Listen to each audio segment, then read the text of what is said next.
और सीबीआई ने महादेव सट्टा ऐप मामले में छत्तीसगढ़ की राजधानी रायपुर, दुर्ग, भिलाई समेत 60 से ज्यादा जगहों पर छापेमारी की और इसमें प्रदेश के पूर्व मुख्यमंत्री भूपेश बघेल के भिलाई स्थित पदम नगर आवास और रायपुर स्थित सरकारी बंगले पर दबिश दी।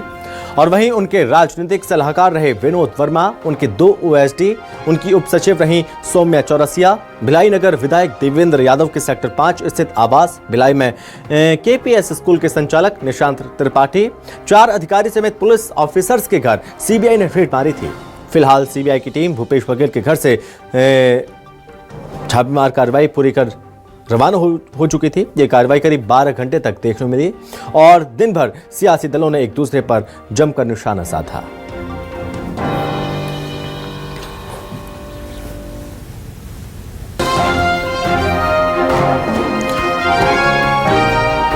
तो सीबीआई की कार्रवाई के बाद पूर्व सीएम भूपेश बघेल ने पोस्ट भी किया है सोशल मीडिया एक्स पर। सीबीआई की कार्रवाई को लेकर उन्होंने तंज कसा और लिखा है, पीएम मोदी के भाषण के लिए कंटेंट तैयार किया जा रहा है। महादेव ऐप के बारे में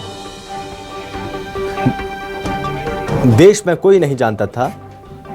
मुख्यमंत्री रहते कांग्रेस सरकार में ही 74 एफआईआर दर्ज हुई हैं, 200 से ज्यादा गिरफ्तारी, 2000 से ज्यादा बैंक खाते सीज हुए। हमारी सरकार में ही प्ले स्टोर से इस ऐप को हटवाया था। भूपेश बघेल ने एक्स पर पोस्ट कर लिखा, दरअसल सीबीआई का आगमन महादेव सट्टा ऐप के नाम पर हुआ। महादेव ऐप के बारे में देश में कोई नहीं जानता था।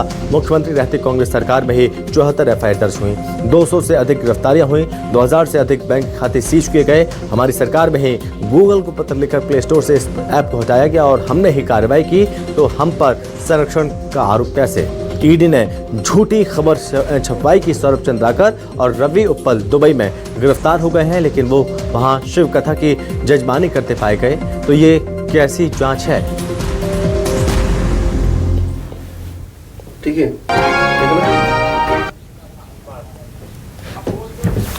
और इस पर ज्यादा जानकारी के साथ सहयोगी लक्षिका हमारे साथ जुड़ रही हैं। तो लक्षिका, तकरीबन 12 घंटे तक जांच चलती रही, छापेमार कार्रवाई चलती रही, क्या दस्तावेज हाथ लगे हैं और उसके बाद किस तरह की सियासत, किस तरह के रिएक्शन देखने को मिल रहे हैं?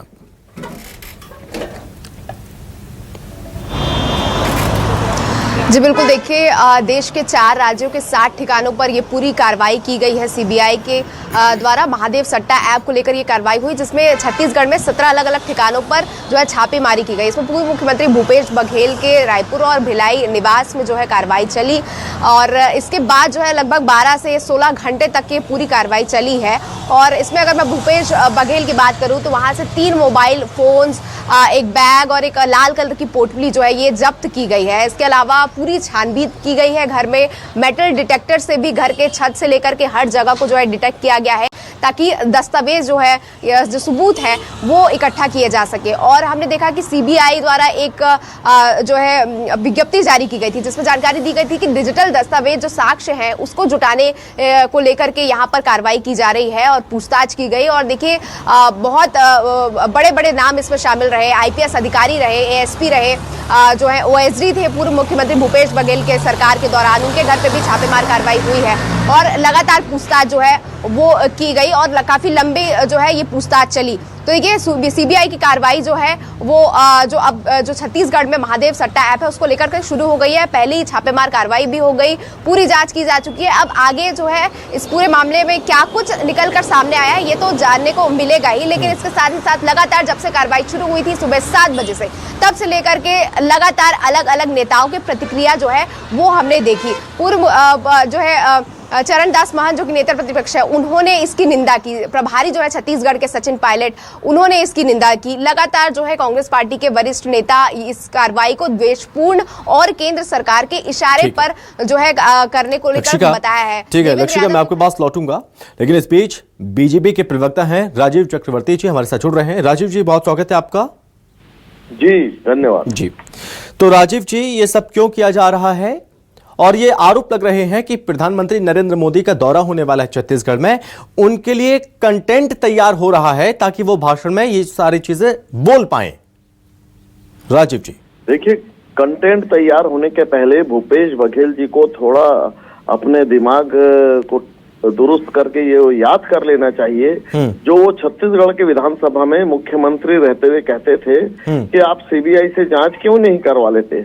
अभी चरणदास महंत जी कुछ पिछले सदन में ही कह रहे थे विधानसभा में कि क्यों नहीं सीबीआई की आरती पूजा करने के लिए रखे हैं, सीबीआई से जांच क्यों नहीं करवा लेते विभिन्न विषयों पर।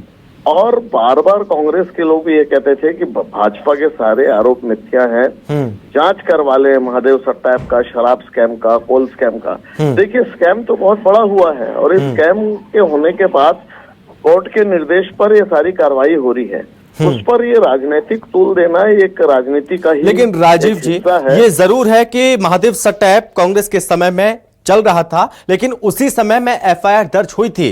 एक तो कांग्रेस के समय में एफआईआर दर्ज हुई, उसके बाद भी उन्हें घेरा जा रहा है और कहा जा रहा है कि ये सब कुछ भूपेश बघेल के संरक्षण में चल रहा था।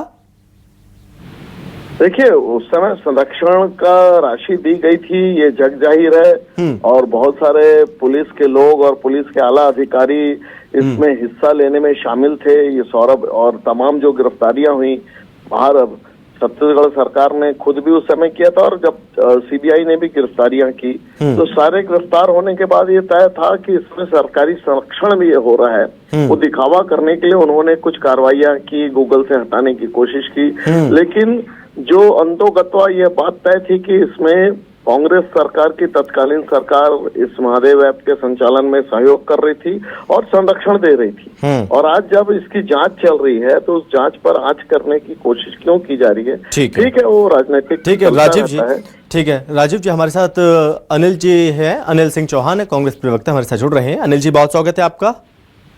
जी नमस्कार जी। अनिल जी कि जो आपने कार्रवाई अपनी सरकार में रहते हुए की है, भूपेश बघेल जी ने एफआईआर वगैरह दर्ज करवाई गई उस सरकार में, तत्कालीन सरकार में, उसके बाद भी आप लोग घिर रहे हैं।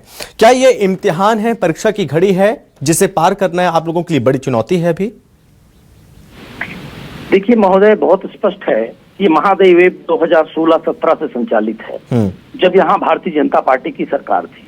और जब भूपेश बघेल जी की सरकार आई, मामला संज्ञान में आया, 8 से 10 राज्यों में कार्रवाई की गई। महादेव ऐप के जो भी प्रॉपर्टी इनसे जुड़ी हुई थी उसको सीज किया गया, सैकड़ों गिरफ्तारियां की गई।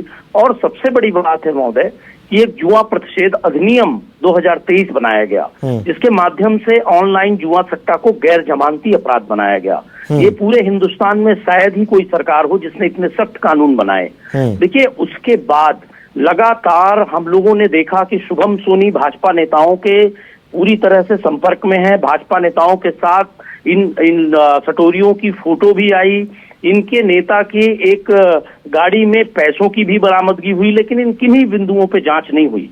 और सबसे बड़ी बात यह है आज कि आप देखिए कि आज भी महादेव ऐप चल रहा है, केंद्र और राज्य में इनकी सरकार है और आज भी मोबाइल में महादेव ऐप रन कर रहा है। और सबसे बड़ी बात मैं आपको बता दूं कि 2014 तक जो 40 से 60 लाख लोग इस तरह के ऑनलाइन सट्टा खेलते थे, अब वो संख्या 60 करोड़ पहुंच गई। राजीव जी, अभी ये किसका फेलियर है कि जिसके लिए ये पत्र लिखा गया था कि गूगल से इसे हटाया जाए, प्ले स्टोर से इसे हटाया जाए, आपकी सरकार में रहते हुए कार्रवाई हो रही है लेकिन अभी तक इस ऐप को हटाया नहीं गया?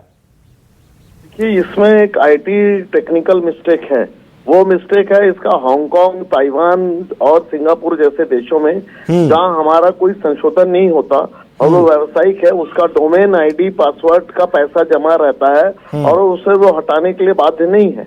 उस तक भी सीबीआई से लेकर तमाम जो हमारे जो डिप्लोमेट्स हैं उनसे बात कर चुके हैं, लेकिन चूंकि ये आईटी के सॉल्यूशन से चीजें हैं तो इसे कांग्रेस पार्टी को समझना होगा। जब कोई डोमेन वहां से चलता है उसका संचालन, इसीलिए तो इसका संचालन भारत से नहीं हो रहा है, उसका संचालन बाहर से हो रहा है जहां से हमारे डिप्लोमेटिक संबंध नहीं है।